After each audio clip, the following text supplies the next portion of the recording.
ಒಂದೆಡೆ ಬೇಸಿಗೆಯ ಸುಡು ಬಿಸಿಲು, ಮತ್ತೊಂದೆಡೆ ಸಿದ್ದರಾಮಯ್ಯ ಸರ್ಕಾರದ ಬೆಲೆ ಏರಿಕೆಯ ಬರೆ. ಬೋಗಸ್ ಗ್ಯಾರಂಟಿಗಳ ಆಸೆ ತೋರಿಸಿ ಅಧಿಕಾರಕ್ಕೆ ಬಂದ ಕಾಂಗ್ರೆಸ್ ಸರ್ಕಾರ ಇಂದು ನೇರವಾಗಿ ಕನ್ನಡಿಗರ ಜೇಬಿಗೆ ಕತ್ತರಿ ಹಾಕುತ್ತಿದೆ. ಕನ್ನಡಿಗರನ್ನು ಸಾಲದ ಸುಳಿಗೆ ಸಿಲುಕಿಸಿರುವ ಸಾಲರಾಮಯ್ಯ ಕರ್ನಾಟಕವನ್ನು ಸಾಲಗಾರ ರಾಜ್ಯವನ್ನಾಗಿ ಮಾಡಿದ್ದಾರೆ. ಸಾಲ ಮಾಡಿಯಾದರೂ ತುಪ್ಪ ತಿನ್ನಿ ಎನ್ನುವ ಸಾಲರಾಮಯ್ಯ ಜನರಿಗೆ ಮಾತ್ರ ಹಾಲಾಹಲ ಕುಡಿಸುತ್ತಿದ್ದಾರೆ.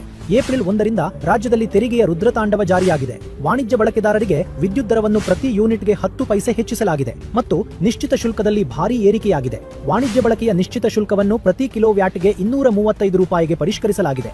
ಸಣ್ಣ ವ್ಯಾಪಾರಿಗಳು ಮತ್ತು ಉದ್ದಿಮೆದಾರರ ಬದುಕನ್ನೇ ಕಾಂಗ್ರೆಸ್ ಸರ್ಕಾರ ದುಸ್ತರ ಮಾಡಿದೆ. ಇಂಧನ ಹೊಂದಾಣಿಕೆ ಶುಲ್ಕ ಮತ್ತು ಸರ್ಕಾರದ ಗ್ರಾಚ್ಯುಟಿ ಮೇಲ್ತೆರಿಗೆಯನ್ನು ಸಹ ಬಿಲ್ನಲ್ಲಿ ಸೇರಿಸಲಾಗಿದ್ದು, ಇದು ಬಳಕೆದಾರರ ಒಟ್ಟು ಬಿಲ್ ಮೊತ್ತವನ್ನು ಹೆಚ್ಚಿಸಲಿದೆ. ಕರ್ನಾಟಕ ಸಾರಿಗೆ ಇಲಾಖೆಯು ಏಪ್ರಿಲ್ 1ರಿಂದ ಅನ್ವಯವಾಗುವಂತೆ ಎಲೆಕ್ಟ್ರಿಕ್ ಕಾರುಗಳು, ಜೀಪುಗಳು ಮತ್ತು ಖಾಸಗಿ ಸೇವಾ ವಾಹನಗಳ ಮೇಲಿನ ಜೀವಿತಾವಧಿ ತೆರಿಗೆಯನ್ನು ವಾಹನದ ಬೆಲೆಗೆ ಅನುಗುಣವಾಗಿ ಸ್ಲ್ಯಾಬ್ ಆಧಾರದಲ್ಲಿ ಏರಿಸಲಾಗಿದೆ.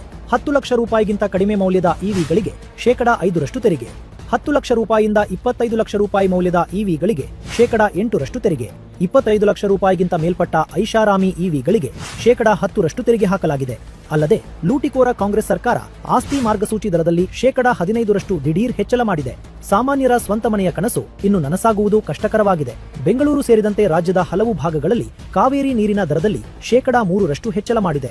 ಮೈಸೂರಿನಲ್ಲಿ ಗೃಹ ಬಳಕೆಯ ನೀರಿನ ದರವನ್ನು ಪರಿಷ್ಕರಿಸಲಾಗಿದ್ದು, ಬಳಕೆಯ ಆಧಾರದ ಮೇಲೆ ಪ್ರತಿ 1,000 ಲೀಟರ್ಗೆ ಕನಿಷ್ಠ 6 ರೂಪಾಯಿ 50 ಪೈಸರಿಂದ ಗರಿಷ್ಠ 25 ರೂಪಾಯಿರವರೆಗೆ ದರ ನಿಗದಿಪಡಿಸಲಾಗಿದೆ. ಇದರೊಂದಿಗೆ ಒಳಚರಂಡಿ ಶುಲ್ಕ ಮತ್ತು ಆಸ್ತಿ ತೆರಿಗೆಯಲ್ಲೂ ಏರಿಕೆಯಾಗಿದೆ. ಇದರ ಜೊತೆಗೆ ಮತ್ತೆ ಹಾಲಿನ ದರವೂ ಶೀಘ್ರದಲ್ಲೇ ಏರಿಕೆಯಾಗಲಿದೆ. ಒಂದು ಕೈಯಲ್ಲಿ ಕೊಟ್ಟು 10 ಕೈಯಲ್ಲಿ ಕಸಿದುಕೊಳ್ಳುತ್ತಿರುವ ಈ ಜನವಿರೋಧಿ ಕಾಂಗ್ರೆಸ್ ಸರ್ಕಾರ ಅಧಿಕಾರದಿಂದ ಕೆಳಗೆ ಇಳಿಯುವವರೆಗೂ ಕನ್ನಡಿಗರಿಗೆ ನೆಮ್ಮದಿಯಿಲ್ಲ.